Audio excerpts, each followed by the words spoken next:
Así es.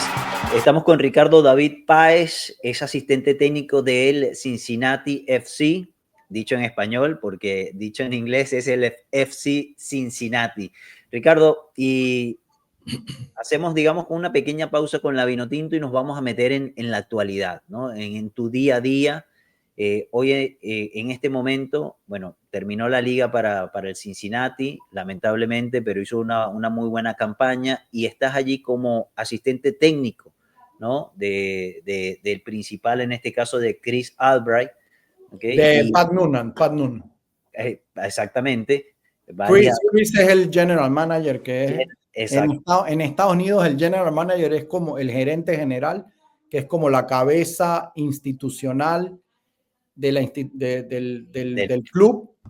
Y sí, Pat Noonan, que es nuestro técnico principal.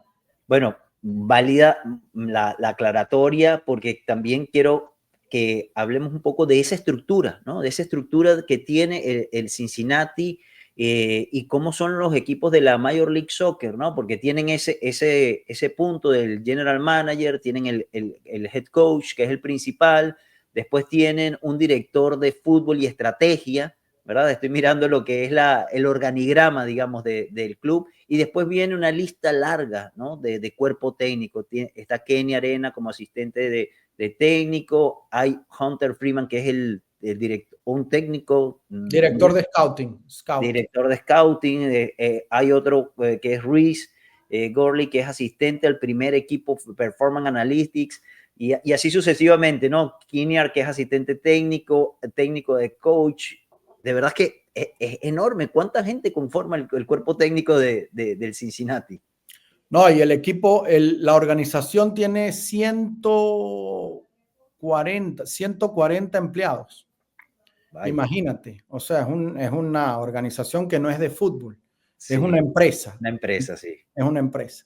Entonces es increíble. A veces las reuniones de toda la organización, porque está separado la parte deportiva a lo que es la organización del Cincinnati, a veces uno se queda asombrado de cómo un equipo puede mantener 144 empleados en este país, pero bueno, y nosotros somos uno de los pocos equipos que tuvimos o hemos tenido superávit o ganancia de dinero en las últimas 3 temporadas, ¿no? Entonces creo que nos separa bastante de muchos equipos que han tenido pérdidas y creo que Cincinnati es un ejemplo en la liga de cómo hacer las cosas correctamente. Yo he aprendido mucho de lo que es la organización fuera de la parte deportiva, ¿no? De cómo está organizado este equipo, porque es un equipo, como te decía, ejemplo dentro de esta liga, y la gente que viene de ligas importantes, que tenemos jugadores que han venido de Premier, de la Liga, de la Bundesliga, de las mejores ligas del mundo, han llegado acá jugadores y se sorprenden de la institución que es el Cincinnati. Yo, la verdad, después de haber tenido una carrera de tantos equipos, que yo estoy agradecido de esa carrera porque me dio mucha información, me dio mucha experiencia. Te puedo hablar de cualquier liga. Mucho mundo, Ricardo, viste mucho mundo, ¿no? Porque me dio mucho mundo y fui uno de los embajadores porque antes de mi generación no salíamos. Salir a Colombia ya era un suceso para un jugador venezolano. Y a mí me dieron una patada por atrás y llegué a Emiratos Árabes. Y de ahí recorrí el mundo en grandes equipos, ¿no? Y en otros no tan grandes. Y eso te da una experiencia. Y ahora como entrenador lo que he tenido es una estabilidad. Porque desde que empecé como entrenador ya tengo 5 años en Cincinnati. Esta es mi 4ª temporada, la que empieza en el 2025 como entrenador asistente del primer equipo, porque llegué como entrenador sub-19, sub-17 acá y después subí, pero ya son 4 años en la MLS y eso te da una estabilidad y bueno, y con el técnico hemos tenido una relación muy buena que quiero seguir acá algunos años más para después ya sí empezar mi carrera como entrenador, que siempre fue lo que aspiré, ser entrenador principal. Nunca me vi como asistente porque tenía las ideas ya muy claras desde jugador, por también la influencia de mi padre. Claro. Absorbí mucha o prácticamente toda su información porque jugué bajo bajo él Claro, como hijo técnico, jugador. Entonces entendía muchas cosas de las que él quería transmitir de una manera importante y lo reflejaba en el campo. Y después dije, si soy asistente es de él. No puedo ser asistente de más nadie porque veo el fútbol diferente a mucha gente. Pero en este país me tocó empezar desde un parque, como llegamos todos acá, a dar clases personales. sí. Empecé en una academia pequeña en Orlando y de ahí cuando tú me viste en el Miami United en un equipo de cuarta división siendo entrenador y de ahí fui escalando hasta llegar donde estoy hoy y creo que estoy feliz por lo logrado como inmigrante, de que llegué aquí como uno más y ahora aprovechar este momento de seguir creciendo como asistente, que realmente me siento cómodo, tranquilo y muy feliz por ese grupo de trabajo que tenemos. Ricardo, bueno, hiciste el recorrido perfecto de cómo llegaste, ¿no? A donde estás hoy en día, pero que quisiera que le contaras a la gente de pronto con qué te encontraste, ¿no? Cuando llegas a una institución como esta, cómo terminaste allí, si fue fácil, si fue difícil, si alguien que te conocía del mundo del fútbol te ayudó, porque sabemos bueno, es parte de la vida, ¿no? También, de que uno hace relaciones, juegas aquí, juegas allá, tienes un currículum, jugaste en la selección de Venezuela por muchísimos años. ¿Cómo fue ese proceso para entrar a una institución grande de la MLS como el Cincinnati? Bueno, yo creo que Séneca dice que la suerte es la conexión de la oportunidad con estar preparado, ¿no? Entonces, creo que yo he tenido algo de suerte, pero en esa suerte hay que demostrar que uno está completamente preparado. Tú que vives en este país sabes que aquí hay jugadores brasileros, argentinos, colombianos, alemanes que jugaron en los mejores lugares del mundo y se cierran las puertas. No es tan fácil entrar a la Sí, Major League Soccer. Y a mí me tocó competir con todo eso. Tuve dos o tres situaciones que me ayudaron bastante y una fue entrar en Orlando City en un momento fundamental hace ya como 7 años, cuando no veía un rumbo en el fútbol, cuando incluso uno en este país piensa, ¿sigo por esta vía o empiezo a montar un negocio, empiezo a claro. hacer otra situación? Porque no es fácil en este país. Y bueno, se fueron abriendo pequeñas puertas y a mí me fue bastante bien con el Orlando City, que tuve a Leo Jiménez de asistente en ese momento, que estaba conmigo. Y a partir de esos resultados con Orlando City, este equipo empezaba nuevo en la liga, el Cincinnati, y en el 2019, en su primer año, me llaman por mis resultados con Orlando y me ofrecieron la posición de técnico de la academia. Y a partir de ahí todo se abrió más porque empecé en este equipo de cero cuando empezaba y tuve la posibilidad de subir rápido al primer equipo porque los primeros años del Cincinnati no fueron muy buenos y a mí me fue muy bien con las menores también. Di resultados y se dieron cuenta que yo podía sumar algo. Y cuando contrataron al entrenador nuevo, el general manager Chris Albright fue fundamental para que el técnico aceptara que yo entrara en su cuerpo técnico con una condición de ganarme la confianza, ¿no? En los primeros 6 o en el primer año. Claro. Pero después de 3 meses de trabajar juntos, Pat Noonan ha sido prácticamente esa persona que me abrió todo el camino porque me dio mucha libertad para trabajar bajo su cuerpo técnico y porque me ha ayudado muchísimo. Y yo lo he ayudado con la visión del suramericano, porque soy el único suramericano que está en el equipo como entrenador. Somos un grupo de solamente americanos e ingleses y yo creo que yo soy el que le doy el toque diferente de una visión más latina, más de ese fútbol que nosotros sentimos, pero que yo también he absorbido muchas cosas de ellos como americanos, como ingleses que manejan el equipo y creo que ha sido una grandísima conexión donde yo me siento muy feliz y donde yo quisiera seguir trabajando con Pat Noonan todos los años, primero porque es una gran persona y segundo porque es un grandísimo entrenador y aparte hay dos asistentes como para explicarte de tanto coaching staff, los principales, pues Pat Noonan, el entrenador, y 3 asistentes. Uno es Dominic Kinnear, que fue el entrenador de Alejandro Moreno en Houston Dynamo cuando ganaron la MLS. Sí. Pero él en un momento de su carrera prefirió dar un paso al costado y ser asistente, y fue muchos años asistente en LA Galaxy, y Pat Noonan se lo trajo. Y el otro es Kenny Arena, que es el hijo de Bruce Arena, Wow. el técnico de la selección de Estados Unidos por muchos años.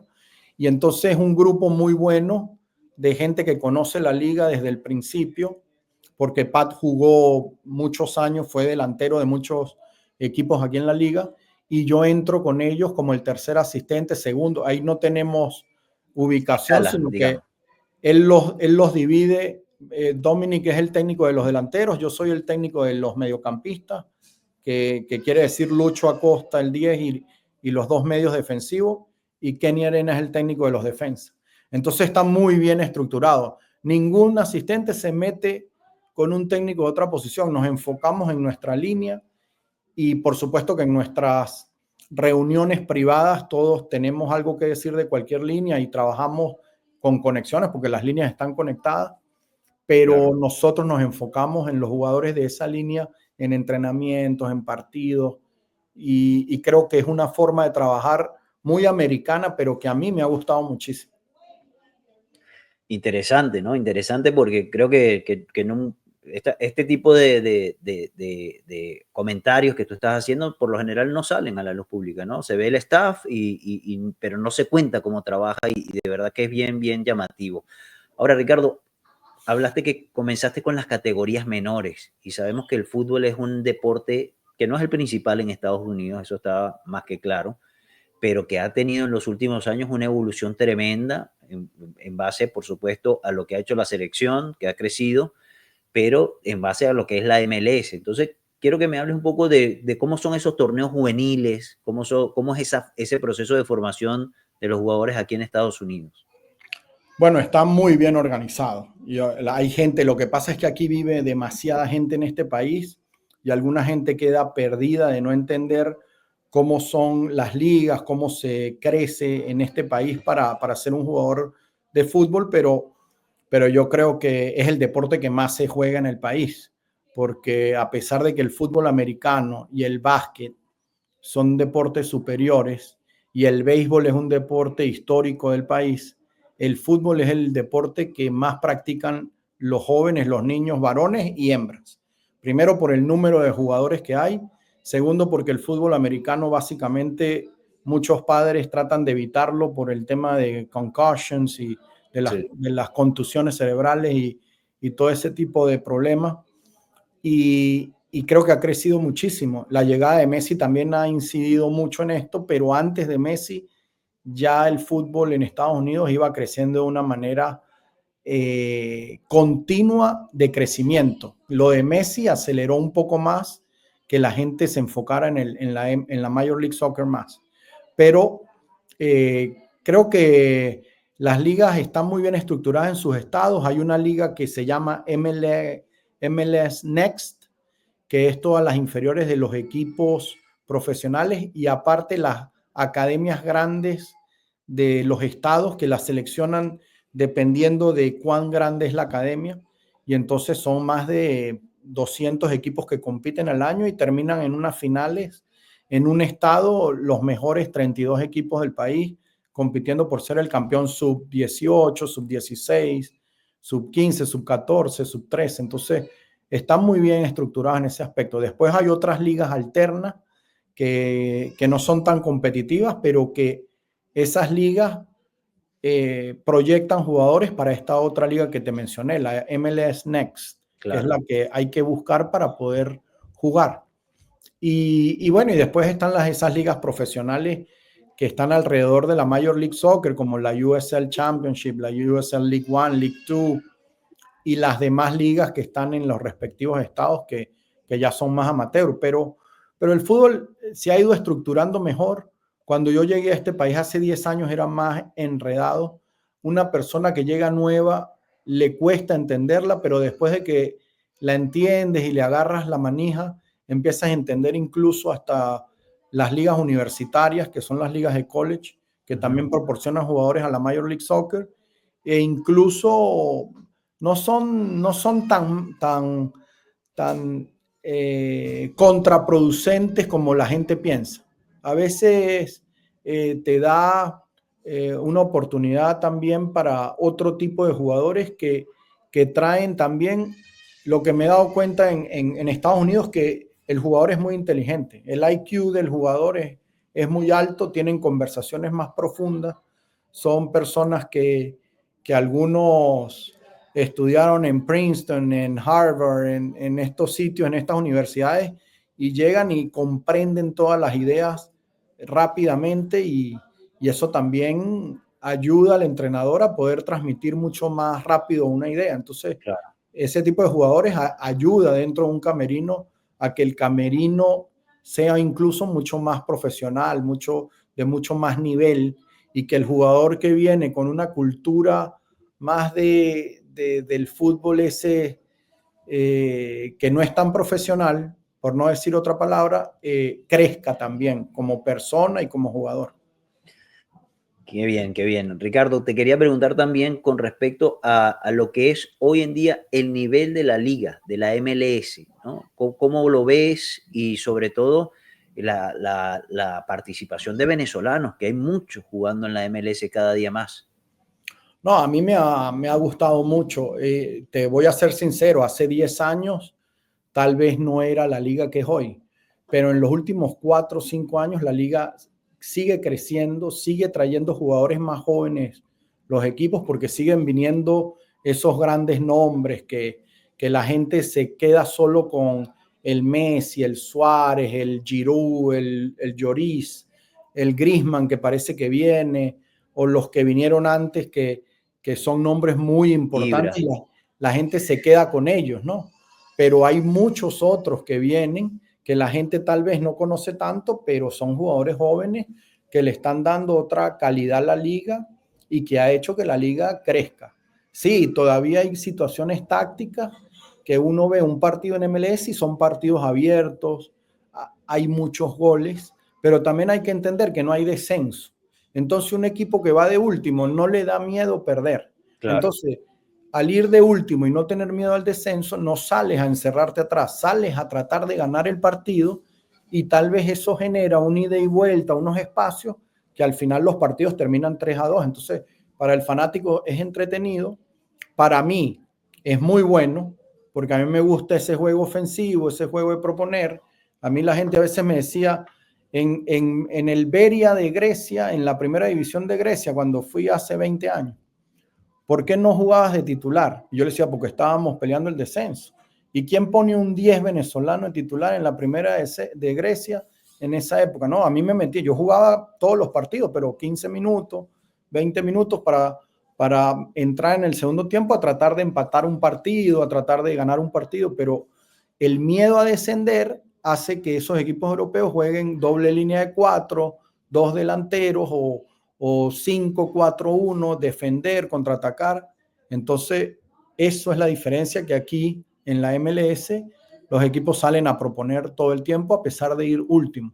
Entonces, eso me ha gustado. A veces el descenso, por supuesto que trae una competitividad diferente porque el jugador se enfoca distinto, le duele más las derrotas y eso también es un punto a favor en contra de la MLS.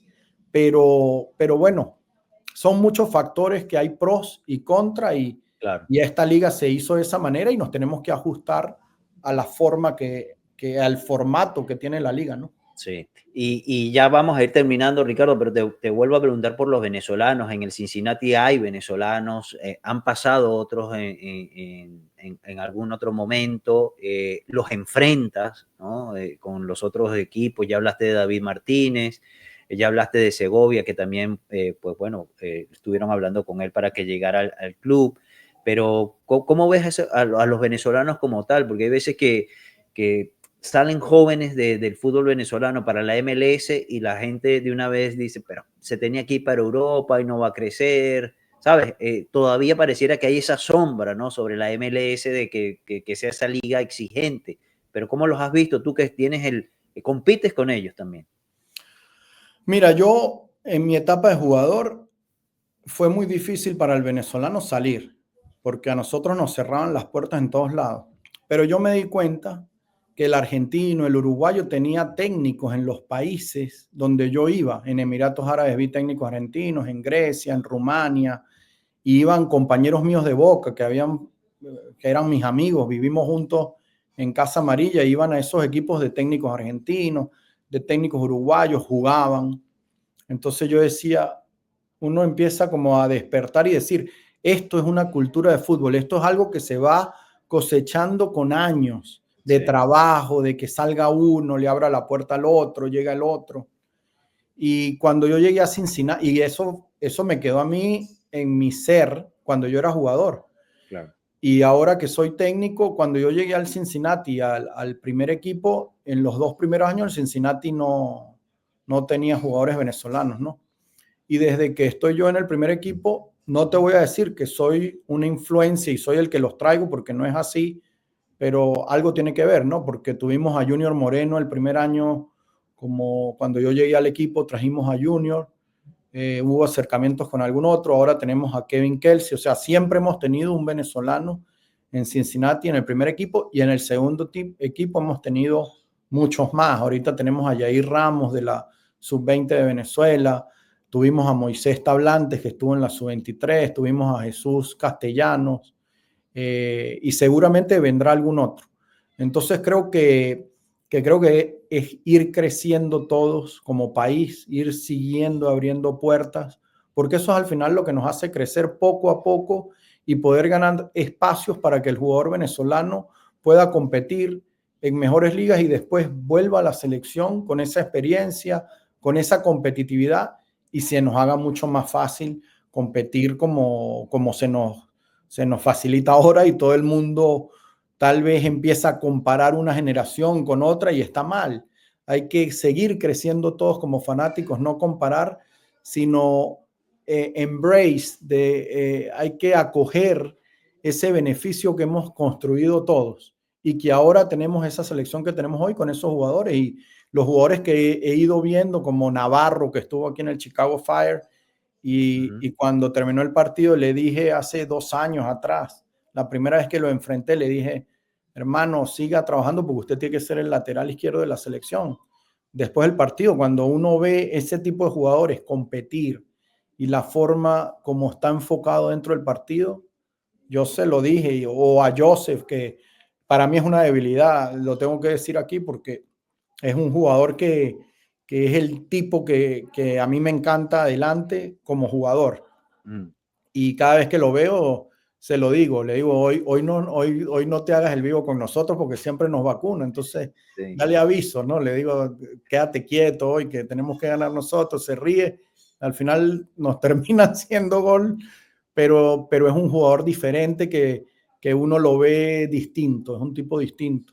Y así muchísimos otros, David, Bueno, que está en Filadelfia, el Brujo Martínez, que para mí creció una enormidad en este país y cada año que lo veía, porque lo veía siempre en pretemporadas, hacíamos pretemporadas muy juntos, Filadelfia y Cincinnati, y le hablaba, le decía cosas que uno se acerca. Por supuesto que uno se tiene que acercar a esos jóvenes y transmitirle una idea, un concepto, algo que les quede para que sigan creciendo, porque en realidad son grandísimos jugadores, grandísimos profesionales. Penúltima pregunta, Ricardo. Y mencionaste ahorita al Brujo, mencionaste también, bueno, me viene a la memoria Savarino. Quiero que conectemos lo que era ese fútbol que tú mencionaste antes, que les costó tanto salir al extranjero, a lo que es hoy la posibilidad de que los venezolanos lleguen al fútbol de Brasil y son figuras y son protagonistas. Una cosa que en aquel tiempo perfectamente podía haber sido catalogado como una hazaña, ¿no? Porque de verdad que era difícil que un venezolano llegara al fútbol de Brasil. Y hoy vemos a un Savarino que salió de Brasil, que vino a la MLS, que brilló en la MLS y se devolvió a Brasil y sigue siendo figura. Y otros tantos más, Oteldo. Entonces quiero que hables un poco de ese crecimiento y qué opinas, ¿no? Con respecto a lo que es el fútbol de Brasil ahora con venezolanos. El crecimiento que hemos ido teniendo y que hemos ido generando poco a poco.